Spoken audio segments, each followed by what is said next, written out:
noite a todos. Eu sou o professor Campos Júnior, membro do Grupo Carcarás. O Grupo Carcarás foi fundado por alunos da Universidade Federal do Maranhão com o intuito de promover debates relevantes sobre a alta cultura. Bom, a intenção de gravar esse vídeo hoje é porque eu, por ser um amante das histórias de detetive, percebo que esse gênero literário, esse estilo literário, melhor dizendo, é às vezes muito mal compreendido e muito marginalizado por falta de compreensão. Na verdade, a literatura de detetive, ela guarda muita relação com a literatura tradicional, vamos dizer assim, em todos os aspectos, desde a questão de trabalhar bem os imitativos dos personagens, como no próprio desenvolver da estrutura narrativa. Primeiro que ela se desenvolve em torno de dois grandes personagens, ou de dois personagens centrais, que são o vilão e o herói. E esse herói, ele é tão herói quanto os heróis dos contos de fada ou os heróis das tragédias gregas.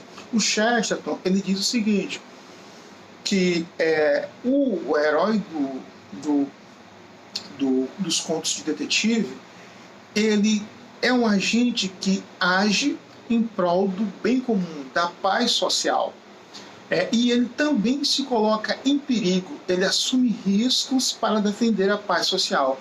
Aí estaria a essência máxima, a virtude máxima do herói ou do detetive, o herói da cidade, aquele que age em prol da harmonia social. E aí, de forma contrária, você tem o vilão, que é o filho do crime, aquele que suas ações provocam a desarmonia social, provocam um tumulto, eles prejudicam a paz entre os indivíduos. E aí é nesse embate entre o vilão e o herói que a narrativa literária se desenvolve.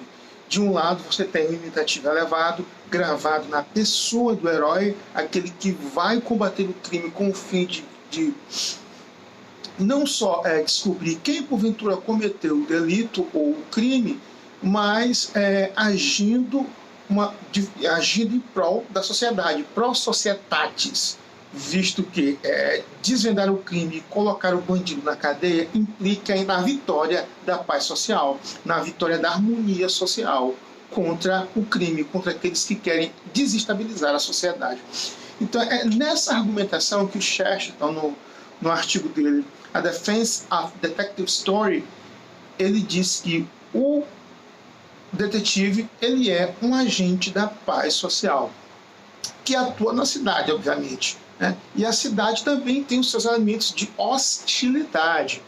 O detetive, quando ele age na cidade, quando ele enfrenta o crime na cidade, ele se volta contra uma série de situações que são perigosas e ele nem por isso se atormenta, ele as enfrenta tão simplesmente com o intuito de solucionar o crime. Tá? Então, nessa perspectiva, o agente da paz, o detetive, ele é um herói sim. Ele é um herói pró societatis, aquele que age pelo bem comum, pelo bem da sociedade. Bom, feita essa pequena digressão, essa pequena explanação, melhor dizendo, vamos à estrutura narrativa. Então, quando você estiver lendo um conto de detetive, você tem que ter algumas coisas em sua cabeça. Primeiro, a estrutura narrativa, ela se desenvolve em dois momentos. Tá? No primeiro momento, você tem o autor te dando falsas pistas, falsas evidências, ou melhor, o autor ele vai tentar te ludibriar, tentar te enganar, desviar a tua atenção para que tu não consigas perceber quem é de fato o agente causador do crime. Então o que acontece? Ele vai te dando falsas verdades, falsas evidências, de tal sorte que você, por ter a sua atenção desviada, passa a suspeitar de pessoas que de fato não cometeram o crime. E por que o autor age dessa forma? Bem, nesse primeiro aspecto, nesse primeiro momento, melhor dizendo, da estrutura narrativa, nós temos aí um contraste, uma diferença em relação à tragédia grega. Veja, Na tragédia grega, nós temos o leitor sabendo de tudo que está acontecendo. E o herói não sabe de nada. O herói é que vai se ferrar no final. E descobre tudo no fim e se ferra. No conto de detetive, é o contrário. Tá? O detetive, ele sabe desde o princípio. Ele vai apenas coletando, vai apenas seguindo os seus passos para provar aquilo que de fato ele já tem em consciência. Ou seja, ele já sabe, ele tem ciência de tudo e só vai trazer a verdade ao leitor no final. Então, o outsider, o leitor, ele só vai saber a verdade no final. Tá? E aí, ou seja, é o contraste na tragédia. Quem não sabe o que está acontecendo é o herói. No conto de detetive, o herói sabe de tudo que está acontecendo. Então, só para fazer esse paralelo entre a história de detetive e as tragédias gregas.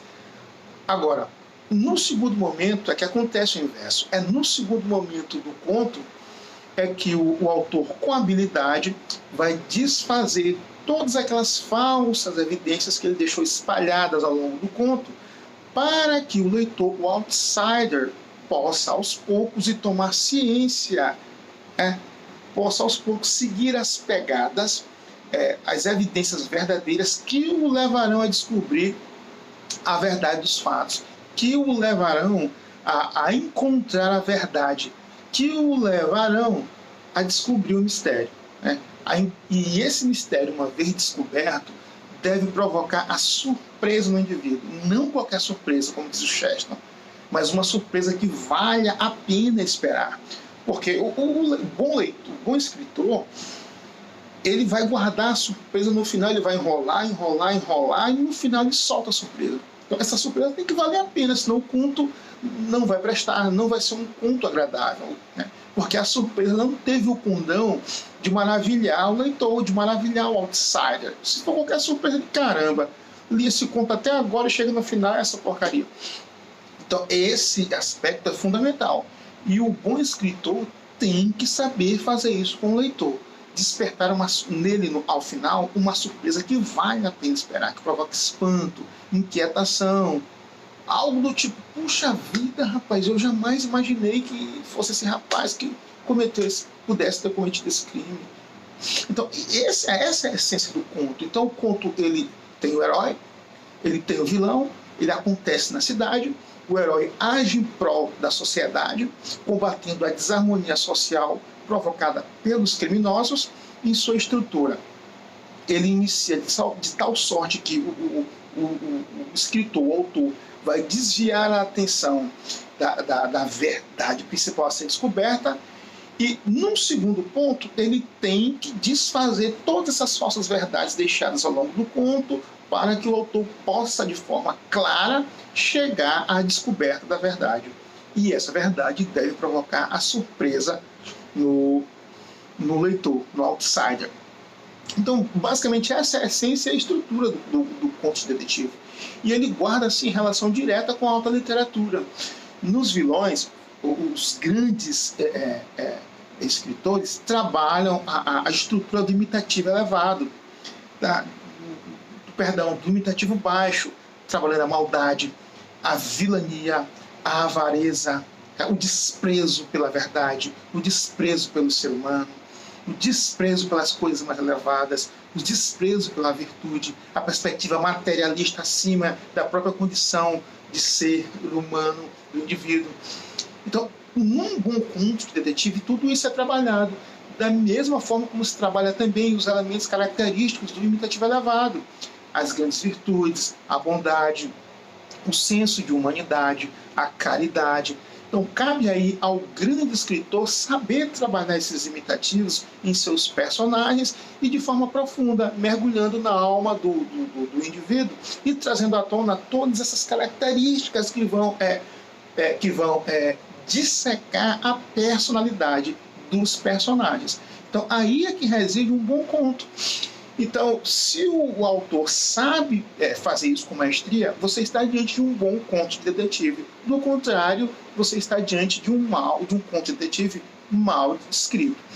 Então, não tem nada a ver com ser um conto de detetive ou não. Tem a ver com tem a ver com o fato de ser bem escrito por explanar os elementos mais profundos da existência humana, maldade, bondade, caridade. E se o autor não o faz, o conto é um conto comum, deixa de ser um conto bom.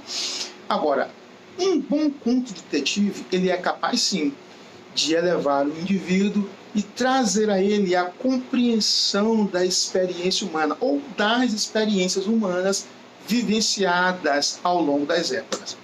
Então era basicamente isso que eu queria comentar com vocês. Leiam mais contos de detetive, porque eles nos ajudam sim a compreender bem a essência da alma humana. Muito obrigado e até o próximo vídeo.